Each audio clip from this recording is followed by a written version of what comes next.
Shalom, selamat malam Bapak Ibu yang dikasih oleh Tuhan. Pada malam hari ini kita akan membahas satu tokoh Kristiani, yakni Blaise Pascal.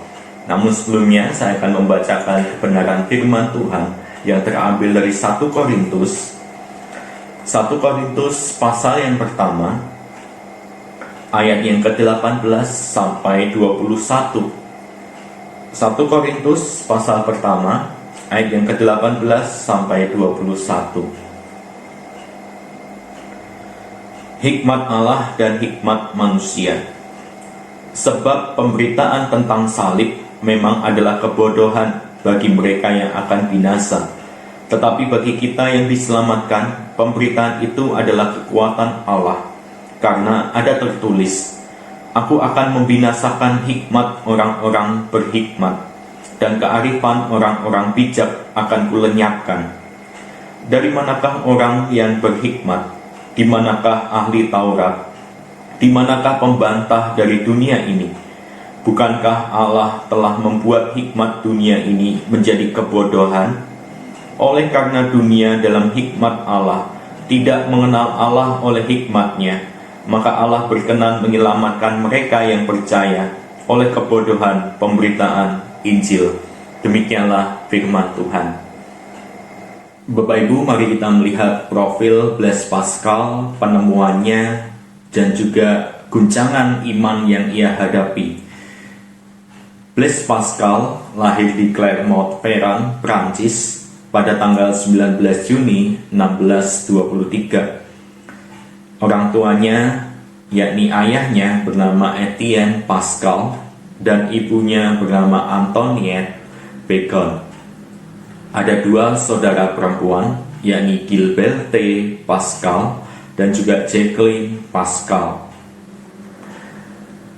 Blaise Pascal memiliki ayah yang merupakan seorang penasehat kerajaan yang kemudian diangkat sebagai presiden organisasi The Church of Ages di kota Clermont. Ibunya wafat pada saat ia berusia 3 tahun, meninggalkan Blaise Pascal dan 2 orang saudara perempuannya. Sepeninggal ibunya pada tahun 1631, keluarganya pindah ke Paris. Sejak usia 12 tahun, Blaise Pascal sudah biasa diajak ayahnya menghadiri perkumpulan diskusi matematika, karena ayahnya juga sebagai hakim akuntansi. Ayahnya mengajarinya ilmu bahasa, khususnya bahasa Latin dan Yunani, tapi tidak dengan matematika.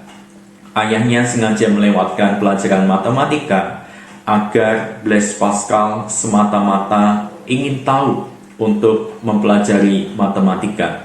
Saat ia masih berusia 12 tahun, Blaise Pascal juga sering membantu ayahnya bekerja ketika saat itu bekerja sebagai penarik pajak. Pada usia 19 tahun, Blaise Pascal kemudian membuat sebuah mesin hitung atau kalkulator yang kemudian ia beri nama Pascaline. Pascaline buatan Pascal membantu ayahnya mempermudah hitungan pajak ayahnya.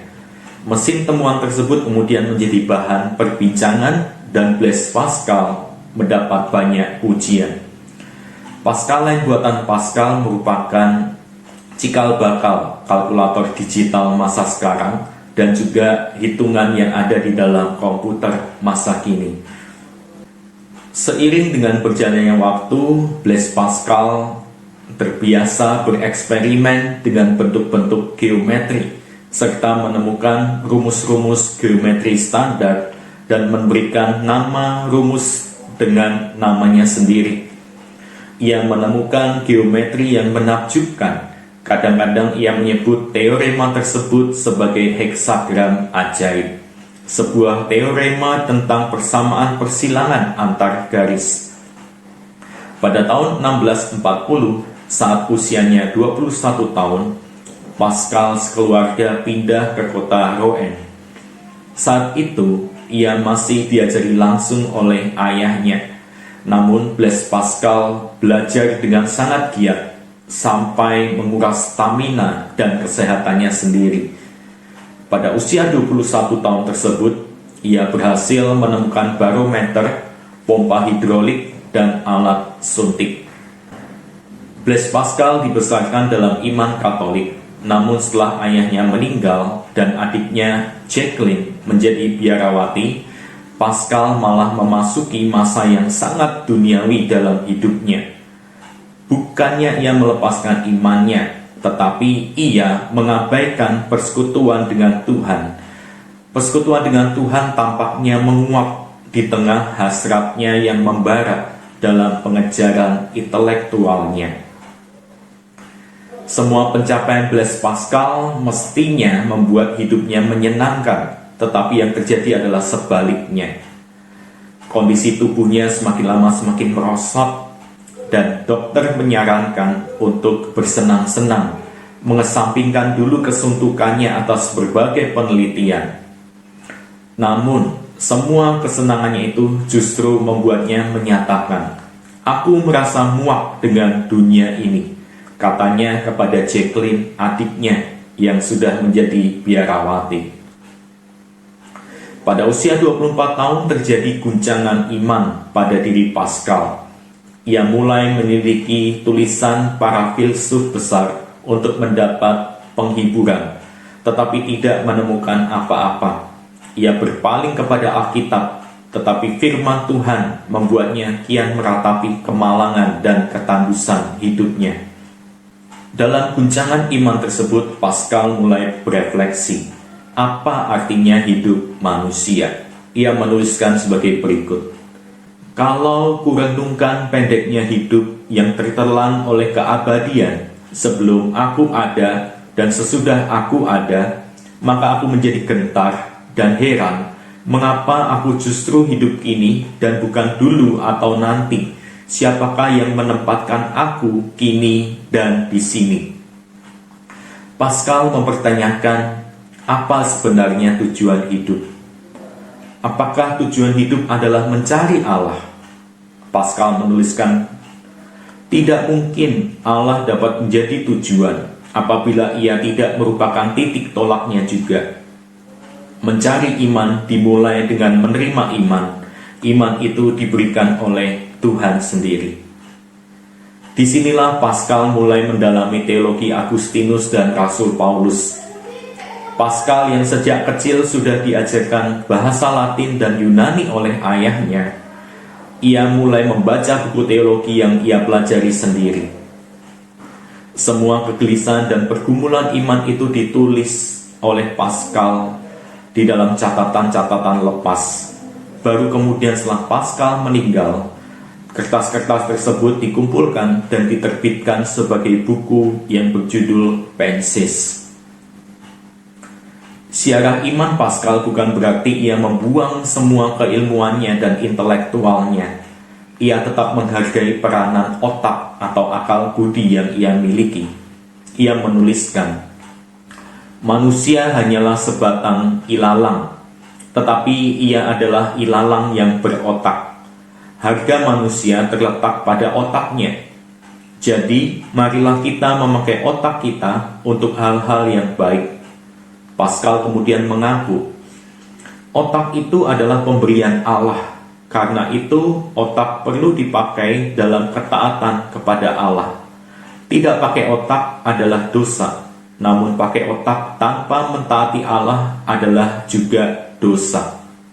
Lebih lanjut, Pascal menulis, hati juga mempunyai otaknya sendiri. Hatilah yang merasakan getaran adanya Allah. Disitulah letaknya iman. Bapak Ibu, masih dalam hubungan otak dan hati, Pascal menggemakan Paulus bahwa perbuatan Kristus di atas kayu salib dinilai sebagai kebodohan oleh otak, tetapi justru merupakan kekuatan menurut penilaian hati.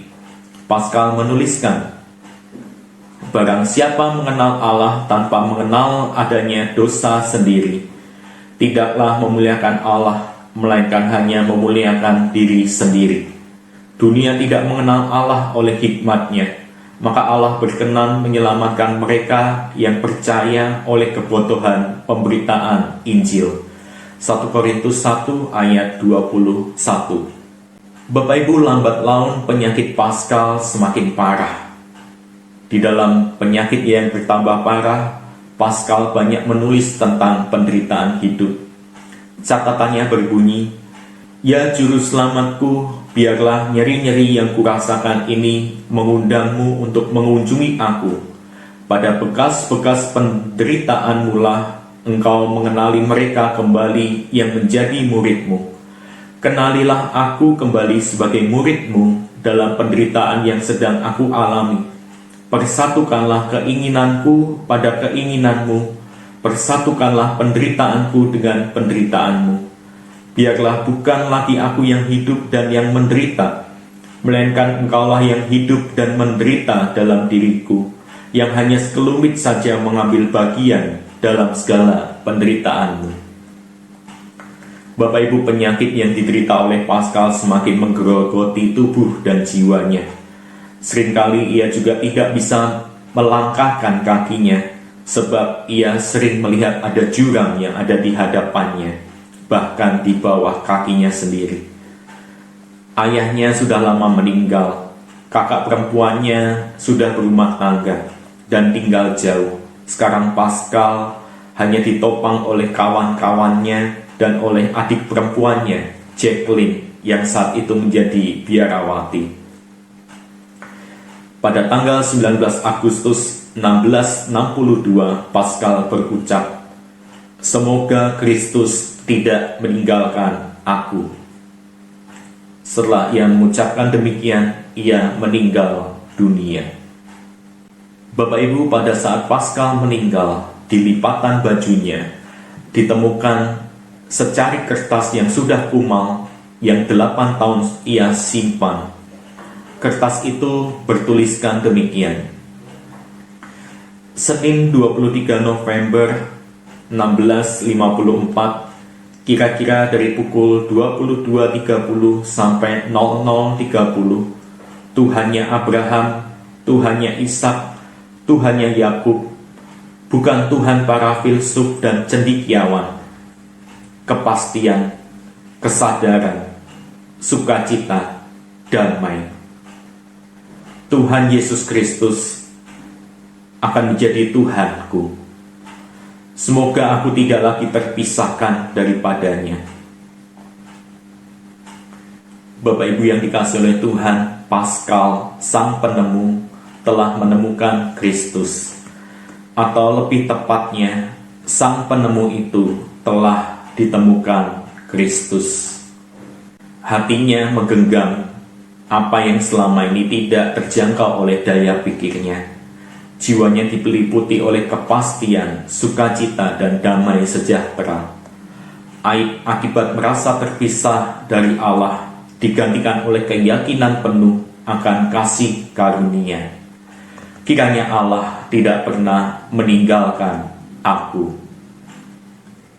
Bapak Ibu, apa yang sedang kita kejar dalam hidup kita ini? Apa yang menjadi tujuan hidup kita hari-hari ini?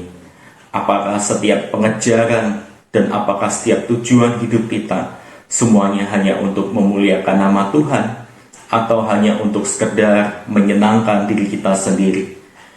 Bapak Ibu yang dikasihi oleh Tuhan, setiap pengejaran kita akan selalu menimbulkan ketidakpuasan di dalam diri. Semakin kita mengejar, diri semakin letih dan lelah. Hanya Tuhan sendiri yang mampu memuaskan segala hasrat kehidupan kita. Blaise Pascal juga pernah berucap, "Di dalam diri manusia ada satu kekosongan yang hanya bisa diisi oleh Sang Pencipta itu sendiri." Kiranya Tuhan menolong kita untuk kita boleh menemukan tujuan hidup kita, hasrat hidup kita, hanya untuk memuliakan nama Tuhan sendiri. Amin. Mari kita bersatu di dalam doa.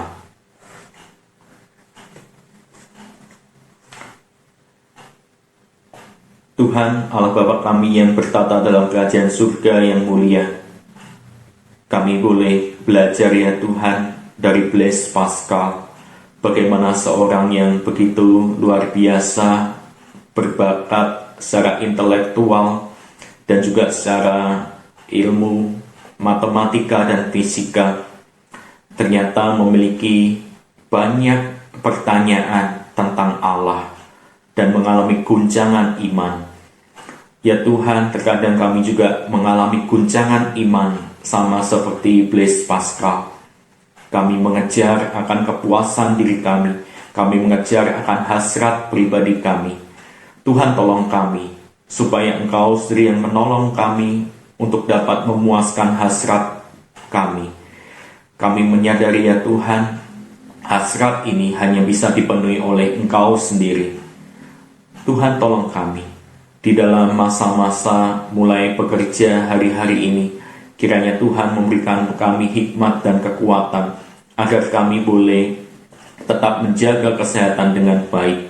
Kiranya Tuhan sendiri akan menolong kami, agar kami juga dapat menjadi berkat di tengah-tengah pandemi ini.